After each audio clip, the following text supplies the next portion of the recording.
এই যে দেখেন, and this is my motor gun. দেখেন আপনাদেরকে দেখাই ড্রোনটা, ওই যে যাইতাছে।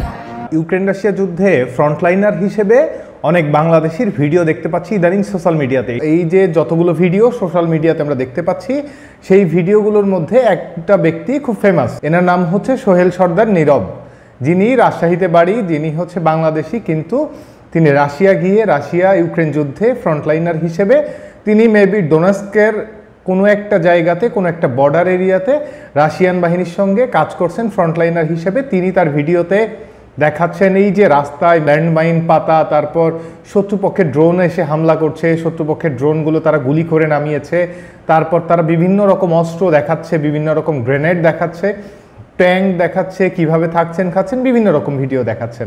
তিনি বা ইউক্রেন রাশিয়া যুদ্ধে অনেক বাঙালি যে গেছে বা অনেক নেপালি গেছে বা বিভিন্ন দেশ থেকে যে মার্সেইনারি বলে একে, মানে হচ্ছে ভাড়াটে সৈন্য, এই ভাড়াটে সৈন্যগুলো আসলে কিভাবে গেল?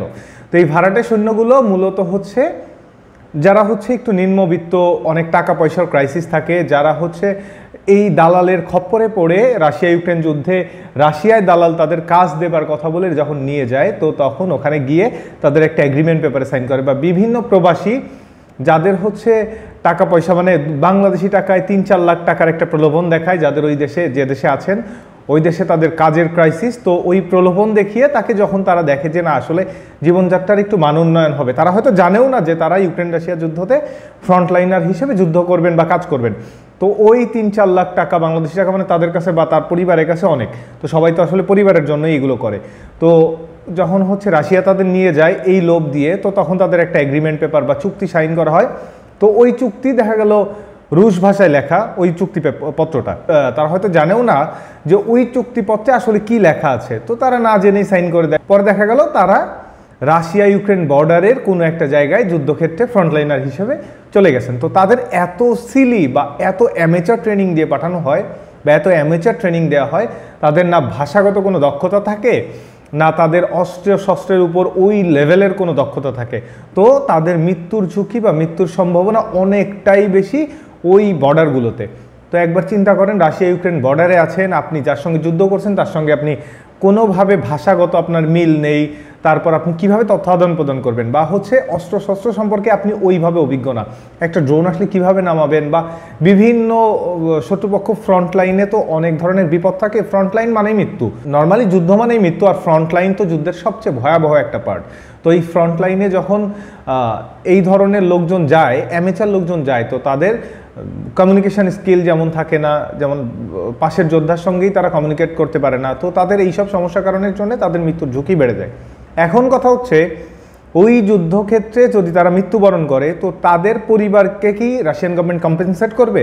মেবি করবে না, কারণ হচ্ছে ওই চুক্তিপত্রে উল্লেখ থাকে যে আসলে কম্পেনসেট করবে কি করবে না। অ্যাজ ইউজুয়াল যে নর্মাল নিয়মটা আছে, সেই নিয়ম অনুযায়ী রাশিয়ান যে সৈন্য, রাশিয়ার মূলত নিয়োগপ্রাপ্ত যে সৈন্যগুলো, এই ভাড়াটা সৈন্যগুলোর ব্যাপার কিন্তু আলাদা। রাশিয়ার যে মূল সৈন্যবাহিনী, সেখানে যদি কেউ মৃত্যুবরণ করে যুদ্ধে গিয়ে, তো তাদের পরিবারকে রাশিয়ান গভর্নমেন্ট বা সেনাবাহিনীর তরফ থেকে, এয়ারফোর্সের তরফ থেকে কম্পেনসেট করা হয়। কিন্তু ভাড়াটে সৈন্যর ক্ষেত্রে ওই অ্যাগ্রিমেন্ট পেপারের উপর ডিপেন্ড করে যে আসলে ওই অ্যাগ্রিমেন্ট পেপারে কি লেখা ছিল, মেবি কম্পেনসেট করা হয় না। ইভেন তাদের বাংলাদেশে দেখলাম অনেকগুলো বাঙালি রাশিয়া ইউক্রেন যুদ্ধে গিয়ে মৃত্যুবরণও করেছে, তো ওই মৃত্যুবরণের পরে তার পরিবার দাবি করেছে ডেড বডি ফিরিয়ে আনার জন্য, কিন্তু রাশিয়ান গভর্নমেন্ট আসলে কি যুদ্ধক্ষেত্র থেকে ডেড বডি ফিরিয়ে আনা এটা মোটামুটি এক্সপেন্সিভ এবং মোটামুটি অনেকটাই ইম্পসিবল।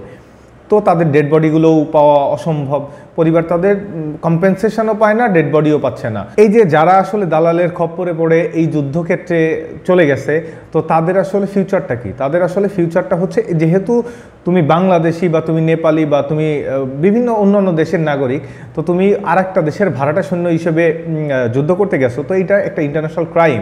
তো তুমি যখন নর্মালি স্বাভাবিকভাবেও ওই ব্যক্তি যদি যুদ্ধ শেষে বেঁচেও দেশে ফিরতে চায়, ওই ক্ষেত্রেও সে অনেকটা সময় আইনি জটিলতায় পড়তে পারে, কারণ এটা ইন্টারন্যাশনাল ক্রাইম ধরনের উল্লেখই আছে, এই ধরনের কাজ করা যাবে না। সো যখন দেশে ফিরতে হবে, তো তখন তাদের একটা জটিলতা।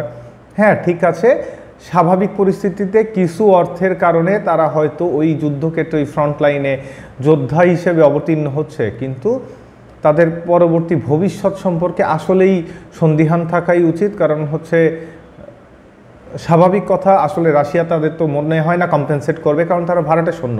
আর তাদের মৃত্যুবরণ হলে তাদের পরিবার কম্পেনসেশন তো পাবেই না, তাদের ডেড বডিটাও পাবে না।